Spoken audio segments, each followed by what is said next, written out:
ओम नमो भगवते वासुदेवाय। नमस्कार भक्तों, स्वागत है आपका स्पिरिचुअल वर्त कथा में। आज हम सुनेंगे देवशयनी एकादशी की दिव्य कथा, जिसके श्रवण मात्र से भगवान विष्णु की कृपा प्राप्त होती है और जीवन में सुख, शांति और समृद्धि का वास होता है। आषाढ़ शुक्ल पक्ष की एकादशी को देवशयनी एकादशी कहा जाता है। इसी दिन भगवान श्री हरि विष्णु क्षीर सागर में शेषनाग की शैया पर योग निद्रा में प्रवेश करते हैं। इसी क्षण से चातुर्मास प्रारंभ होता है, जो 4 महीनों तक चलता है। पुराणों के अनुसार एक समय धर्मराज युधिष्ठिर ने भगवान श्री कृष्ण से पूछा कि हे प्रभु, देवशयनी एकादशी इतना महत्व क्यों है?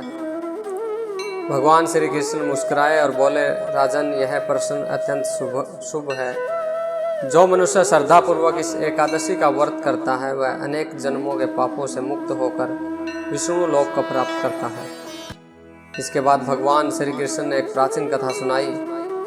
उन्होंने कहा कि बहुत समय पहले सूर्यवंश में मानदाता नाम के एक धर्मात्मा राजा राज्य करते थे।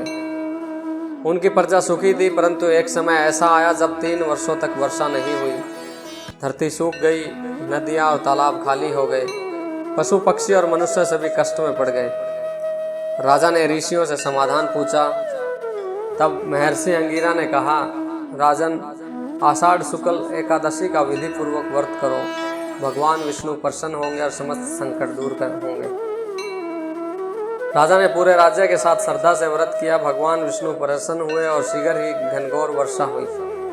खेत लहला उठे और राज्य में फिर से सुख समृद्धि लौट आई।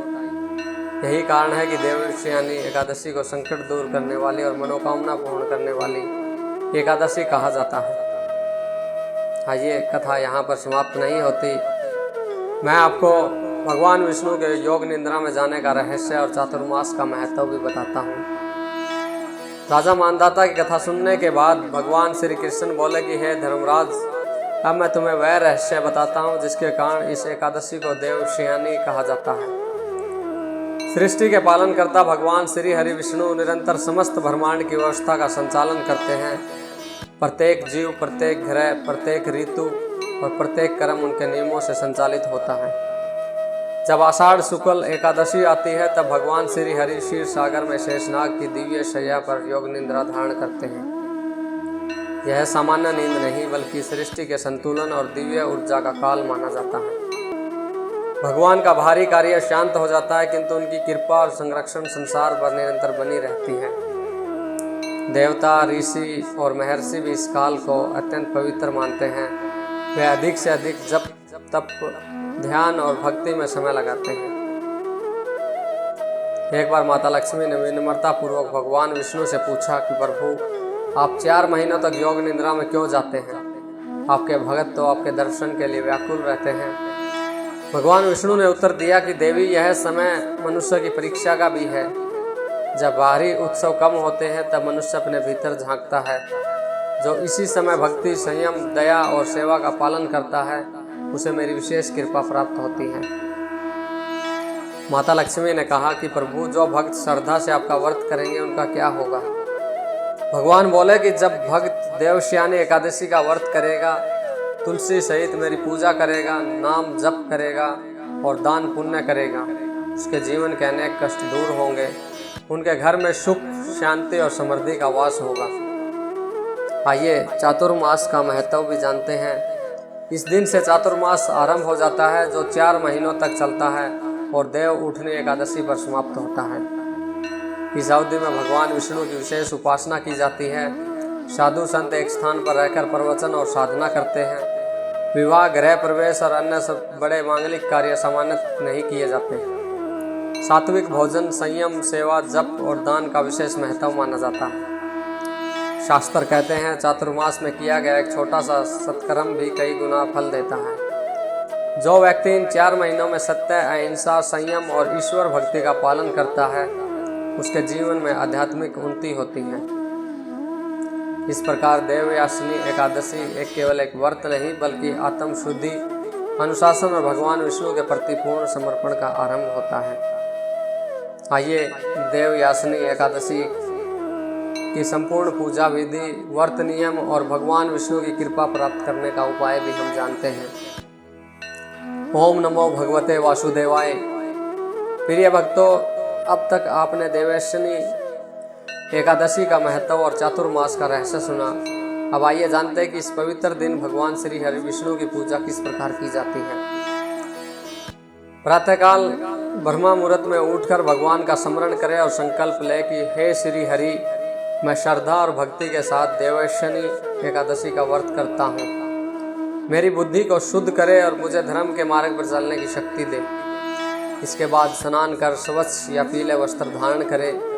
पूजा स्थान को साफ करके एक चौकी पर पीला वस्त्र बिछाएं और उस पर भगवान विष्णु, माता लक्ष्मी प्रतिमा या चित्र स्थापित करें।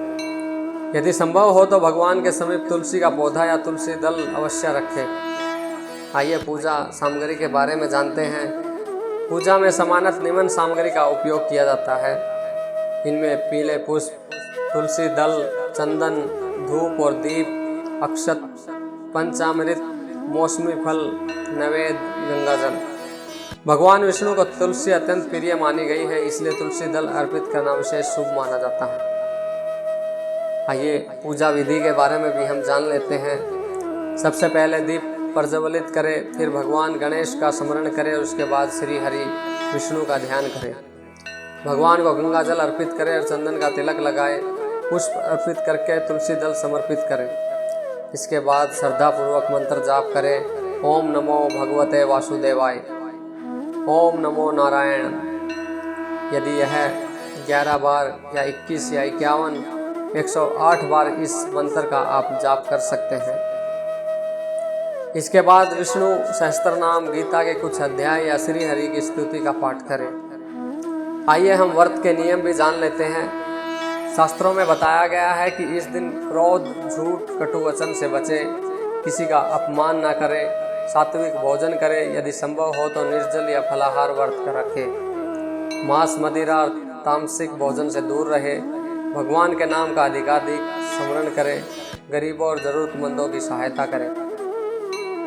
देवैशनी एकादशी पर अन्न, वस्त्र, छाता, जलपात्र, फल अपनी सामर्थ्य के अनुसार दान करना पुण्यदायी माना जाता है।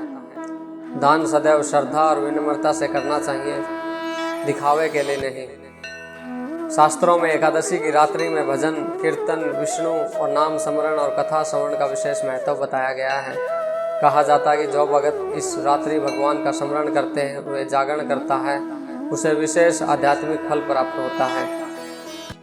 देवैशनी एकादशी हमें यह सिखाती है कि जीवन में केवल भारी सफलता ही नहीं बल्कि आत्मचिंतन, संयम, सेवा और ईश्वर भक्ति भी आवश्यक है। जब मनुष्य अपने भीतर के दोषों को त्याग कर भगवान की शरण में जाता है, तब उसके जीवन में वास्तविक शांति और आनंद का उदय होता है। प्रिय श्रद्धालुओं, आपने यह देवैशनी कथा एकादशी का व्रत की कथा सुनी। जो भी श्रद्धा से इस व्रत को करता है, भगवान विष्णु का ध्यान करता है, माता लक्ष्मी का ध्यान करता है, उस पर भगवान श्री हरि और माता लक्ष्मी की विशेष कृपा बरसती है। इस दिन भगवान की श्रद्धा से हमें प्रार्थना करनी चाहिए और यह व्रत रखना चाहिए, जिससे हमारे संपूर्ण कार्य संपूर्ण हो और भगवान का आशीर्वाद हम पर बना रहे। तो प्रिय श्रद्धालुओं, अगर यह कथा आपको पसंद आई हो, इसकी विधि, कथा का रहस्य, ये सब कुछ आपको अच्छा लगा हो, तो हमारे चैनल को सब्सक्राइब करें, लाइक करें, कमेंट करें। ओम नमो भगवते वासुदेवाय। धन्यवाद। जय श्री हरि।